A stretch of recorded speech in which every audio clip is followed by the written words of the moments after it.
آج ساری دنیا کیا کہتی ہے کہ میرے ماں باپ حضور علیہ السلام پہ قربان، میری چیز، میرا جان، میرا مال، کیا لا یؤمن احدکم حتی اکون احب الیہ من والدہ وولدہ والناس اجمعین، یعنی میرا سب کچھ، ماں باپ سارا ہی سارا حضور علیہ السلام پہ قربان ہے، اور میرا ایمان ہی کامل تب ہوتا ہے جب میں حضور سے بے پناہ محبت کروں۔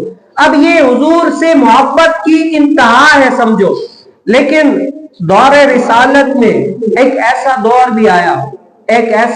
بھی آیا جب صحابہ کرام رضی اللہ تعالیٰ اجمعین یہ کہہ رہے تھے نا کہ یا رسول اللہ میرا سب کچھ آپ پہ قربان، لیکن ایک ایسا دور آیا جہاں پر حضور علیہ السلام نے خود فرمایا ایک صحابی کے لیے، حضرت سیدنا حسان بن ثابت کے لیے، اے حسان میرے ماں باپ آپ پر قربان۔ وہ کیا ماجرا ہوا کہ جب حضور علیہ السلام کے دور مبارک میں جب کوئی ثم معاذ اللہ حضور علیہ السلام کی کفار جب گستاخیاں کرتے تھے، حضور علیہ السلام کو ایذا دیتے تھے، تو یہ عرب کا رواج تھا جب بھی کوئی ایذا دیتے یا بات کرتے تو وہ اشعار کی صورت میں کیا کرتے تھے، اشعار کی صورت میں حضور علیہ السلام کو ایذا دیا کرتے تھے۔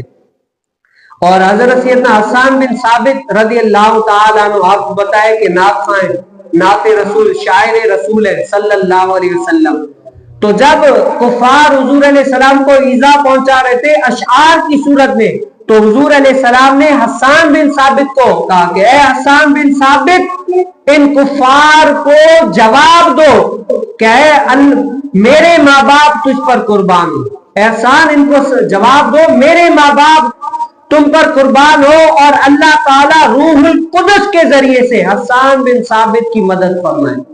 اب محدثین فرماتے ہیں کہ روح القدس سے مراد یہاں پر حضرت سیدنا جبرائیل علیہ السلام ہے، یعنی حضور علیہ السلام فرمانا یہ چاہ رہے ہیں کہ حسان اللہ تعالیٰ تمہاری جبریل امین کے ذریعے سے مدد فرمائے جو مجھ محمد کو ایذا دے رہے ہیں، تکلیف دے رہے ہیں اشعار کی صورت میں۔ اے حسان بن ثابت تم بھی کہے لوگوں کو جواب دو، کہے لوگوں کو نعت رسول کے میں جواب دو اور میری شان بیان کرو۔ اسی لیے حضور علیہ السلام جب بھی حسان بن ثابت آتے تو حضور علیہ السلام اپنی چادر مبارک بچھا دیا کرتے تھے۔ کیوں؟ کیونکہ یہ کوئی عام بندے نہیں، یہ وہ شاعر رسول ہے جس نے نبی کریم صلی اللہ علیہ وسلم کی عزت اور ناموس کا دفاع کیا ہے۔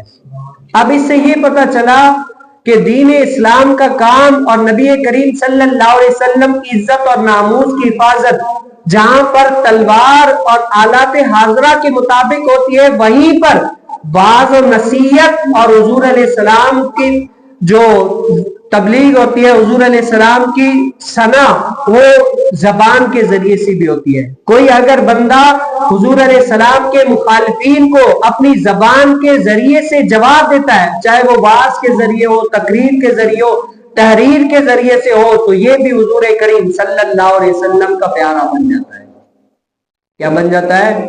نبی کریم صلی اللہ علیہ وسلم کا پیارا بن جاتا ہے۔ اور میں آپ کو ایک بات بتاؤں، عرب کے اندر نا اللہ تعالیٰ نے قرآن کریم فرقان حمید میں نبی کریم صلی اللہ علیہ وسلم کا ایک نام پہلے فرمایا تھا، رائنا۔ رائنا کا معنی یہ ہے کہ رسول کریم صلی اللہ علیہ وسلم ہماری رعایت فرمائے۔ کیا فرمائے؟ نبی کریم صلی اللہ علیہ وسلم ہماری رعایت فرمائے۔ تو صحابہ کرام رضی اللہ تعالیٰ اجمعین نا حضور علیہ السلام کو رائنا کہتے، حضور علیہ السلام ان کی طرف متوجہ ہوتے۔ اسی طریقے سے منافقین جو تھے نا وہ بھی بار بار حضور علیہ السلام کو رائنا رائنا کہا کرتے تھے۔ اب ایک صحابی رسول نے ان کی زبان سے، ان کے یعنی گفتار سے واقف تھے کہ ان کی زبان میں رائنا کا لفظ بے ادبی کے لیے شمار ہوتا ہے۔ پھر حضور علیہ السلام کی بارگاہ اقدس میں یا رسول اللہ یہ جو منافقین کفار ہیں نا آپ کو رائنا رائنا کہتے ہیں، ہم تو آپ کی محبت کی وجہ سے کہتے ہیں، لیکن یہ جو کفار منافقین رائنا کہتے ہیں یا رسول اللہ یہ ان کی زبان میں بے ادبی والا ہے اور آپ کو بے ادبی کے ذریعے سے پکارتے ہیں۔ تو حضور علیہ السلام منع کرتے، اس سے پہلے اللہ کا قرآن نازل ہو گیا۔ کیا ہو گیا؟ وَلَا تُلْقُوا رَائِنَا، کیا ہے؟ رب تعالیٰ نے قرآن میں فرما دیا وَلَا تُلْقُوا رَائِنَا، یا اللہ اب رائنا نہ کہے، کیا کہیں؟ تو رب تعالیٰ پہ قُولُوا انظُرْنَا، کیا ہے؟ آج سے کوئی بھی نبی کریم صلی اللہ علیہ وسلم کو رائنا نہ کہے، بلکہ کیا کہے؟ یا رسول اللہ انظرنا، یا رسول اللہ ہماری طرف نظر رحمت کیجیے۔ ہماری کیا ہے؟ نظر رحمت کیجئے. اب اس سے بات آپ یہ کریں، کچھ فرقے آج بھی ہیں جن سے ہم اختلاف کرتے ہیں، وہ اسی لیے کہ ان کی عبارات میں کفر ہے. جیسے بہت سارے لوگوں نے لکھا ہے کہ نبی کریم صلی اللہ علیہ وسلم کو معاذ اللہ دیوار کے پیچھے کا علم نہیں ہے، اور اسی طریقے سے معاذ اللہ لکھا ہے کہ اللہ تعالیٰ جھوٹ بول سکتا ہے. اسی طریقے سے کفریہ عقائد ہیں.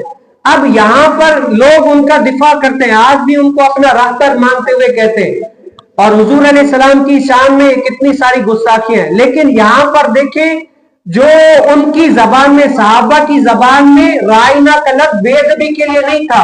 صحابہ تو نام کے طور پر پکارا کرتے تھے، لیکن منافقین اور کفار اور جو بد مذہب تھے ان کی زبان میں یہ بے ادبی تھی. تو رب تعالیٰ نے، حضور علیہ السلام منع فرماتے اس سے پہلے رب نے قرآن نازل کر دیا کہ کیا ہے، حضور کو اس نام سے کوئی نہ پکارے. مطلب جس لفظ میں بے ادبی کا شبہ بھی ہونا، اس لفظ سے بچنا اور اس سے یہ دور کرنا، یہ رب کی سنت ہے.